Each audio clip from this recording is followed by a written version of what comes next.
couple theories I wanted to talk about and explain, and please stay on the video because I think this stuff is so interesting. JJK is ending tonight, given leaks. It should be ending tonight. And I wanted to go over a couple of theories and what I really do think is going to happen. So let's get into it. First one, my predictions. I posted this on August 29th, so it's just about a month ago now. Sukuna's last finger will be destroyed or eaten. Yuji sacrificing himself for Gojo or Sukuna remains. Or, Yuji sacrificing himself for Gojo, Sukuna remains. Sukuna comes back to some extent. I think this or Kenjaku could also come back. I want to add, I think Kenjaku, there's a very good chance he could come back. Maybe even more so than Sukuna at this point with the theories that I've read. Gojo comes back. I think this is a given.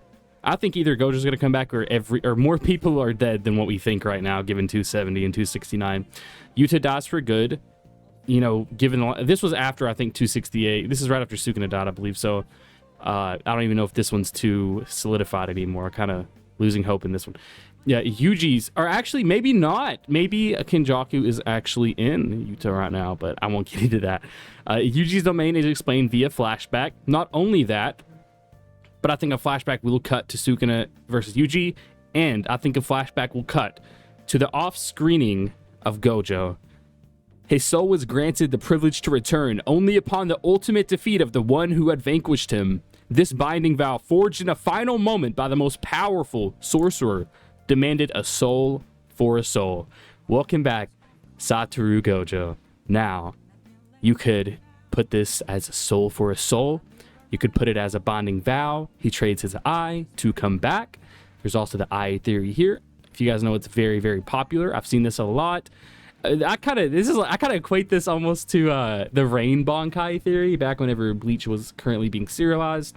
Whenever we started learning about true Bankais and all that, a lot of people started thinking the Rain. The Rain was a pretty big theory, even before the true Bankai stuff. But going back on topic here, I think it's pretty evident Gojo will return. Not only this, but given the whole dream theory, dreams end. Take that for what you will. The clock being the chapter, he came back. Take that for what you will. So, but I will explain, if you haven't seen, the clock in chapter 269 is 221, which is the same chapter number 221 that Gojo returned in when he got unsealed. I think this isn't even subtle. I think it is very obvious Gojo will come back. Maybe not. Who knows? We will see. Going forward, one-eyed Gojo theory. Maybe the bonding vow was not a soul for a soul, but a soul for an eye. Maybe he gets he's granted the privilege to return upon sacrificing an eye and a bonding vow, or a soul, a bonding vow, some bonding vow bringing him back that we will not see until 271, that we will not see until a flashback cutting to the off-screening of Gojo. This flashback will probably show him forging the final vow or bonding vow in that final moment, and that's why he got off-screened, because they can't show that, because then we would know he would come back. Him being off-screened, I think it's just leads a little bit more into the theory. It kind of, strengthens it, solidifies it, his return. But again, take it how you will. Now, all of this stuff has been my kind of, I guess my theories. The 221, his return, all of this, Kenjaku's alive, everyone's actually dead, Gojo's return. Now, let's get into theories that I've read, okay? Theories that I've read, which I guess I did see the one-eye theory. But this guy said one thing to pick off from this chapter titled Dreams End is everyone was seemingly living out their dreams. Megumi once having someone, Hana, to live for, and Hana also getting to spend time with Megumi. Also, as we go down, bring back Gojo Sensei too. Going down. You can pause and read this. I will not talk your head off. It is worth reading. You can pause and read this. I'll also put it in the description. Anyway, this is also very interesting to me. But one thing that makes me believe it was definitely the work of Kenjaku is this scene. If he's able to access the space between a dream and reality, shouldn't he also have access to both dream and reality? that makes sense. The space between dream and reality is a curse.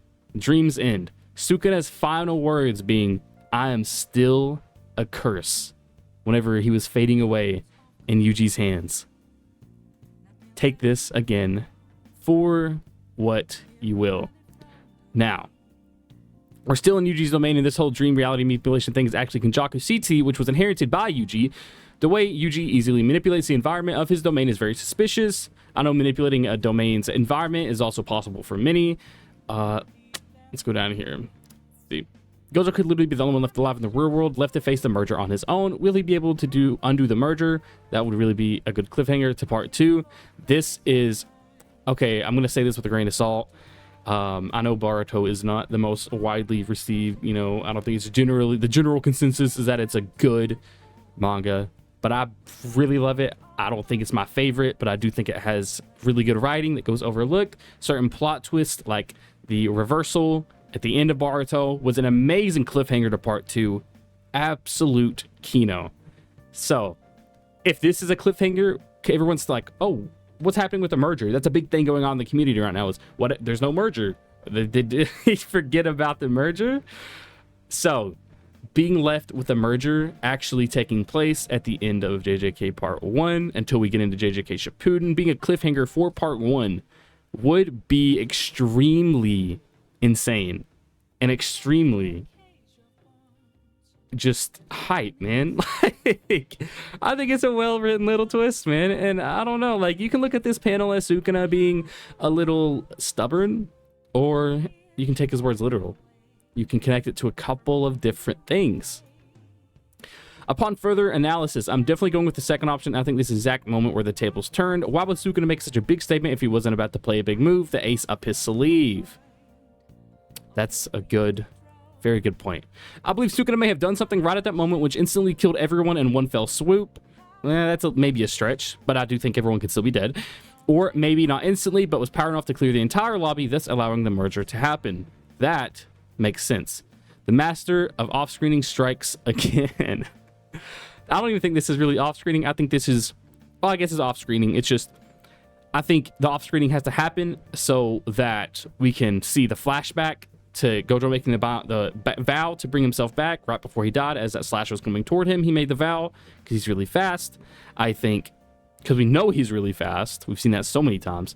And then here, we think this little flash forward ever could be something, there could be something happening in between this.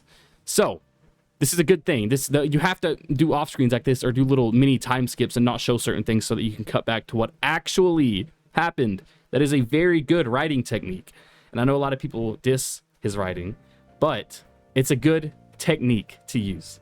And that is what I will say. Is this music still playing? Yes, okay. So, I think I have an idea of what Sukuna's ace up his sleeve may have been. Read a theory about how, I'm not going to say that because I don't know how to pronounce it. Might be Sukuna's hitan. I don't really remember where I saw it, but the way this girl disintegrated when she died reminds me of how Yozuru died too. So here's another thing I think is a little bit funny. Geki has already done an artwork with Sukuna holding the hitan, so we do know that it actually exists in the story. We've already seen Kamutoke, so it wouldn't make sense for us to not get it, or to not see the hitan. It will most likely be revealed in the last chapter. Maybe this is a bit of a stretch. Maybe this is the exact pose that we will see when Sukuna comes back, or when Sukuna flips the world upside down with the hitan in his hand. So, going down, some lyrics. Here's an incredible theory. Now, going on to the incredible theory. Let's see what's this. Okay, we'll look at that in a second. This is a huge theory that I'm not going to get into. I'm not going to explain. I'm going to put it in the comments because whatever I say is going to be an extreme watered down version of what it actually is. You should read this. This is a very good theory. Now, I think this is either one of the best setups for a plot twist in manga that I have seen within the shonen genre, or Gege didn't realize what he was writing. He wrote so many things that consistently made sense to be inconsistent, and it's just bad writing. It's either the best writing or it's bad writing, because there's just too much evidence, man. And some of it's subtle, some of it's really front foot forward, right in your face. But bro, like, you should read this. So you can see this goes down a little bit, but it is so worth reading before this final chapter comes out. Because if this does take place, reading this is going to make you appreciate what happened so much more. You read this, and then 271 comes out, and if it clicks, and if you read this, you're going to appreciate the follow through, the click, the gun, the gun being pulled. You're gonna appreciate it way more than the people that I know are gonna tweet about this. Gonna be like, bro, this cliffhanger came out of nowhere. This plot twist came out of nowhere. But if you read this, it might make a little bit more sense. Or none of this is true, and this series is just actually over. So I wanted to get those thoughts out there. I wanted to edit this video a bit better, but it's 2 p.m. Chapter's gonna be out in 10 hours. I'm busy today. I'm not gonna edit this. It's gonna be one big go through. Anyway, last thing I want to mention, these eyes can see through anything. Chapter 11, A Dream. 270, A Dream's End. That's all I'm gonna say for now. I think there are a lot of things I also have on my mind that I don't want to mention specifically, because I think it is better if people come to these conclusions on their own and arrive at these points on their own. Anyway, I will leave all of the tweets and stuff I've shown in this video in the description if you really want to go dive into that. If you're reading this after, or if you're watching this video after 271 this came out, hello from the past. Anyway, let me know what you guys think in the comments below, and join my Discord if you really want to talk about it. But that'll be, comments down below, Discord in the description. If you guys did enjoy, make sure to comment, subscribe. This has been Alekai, and I will see you guys in the next one. Godspeed.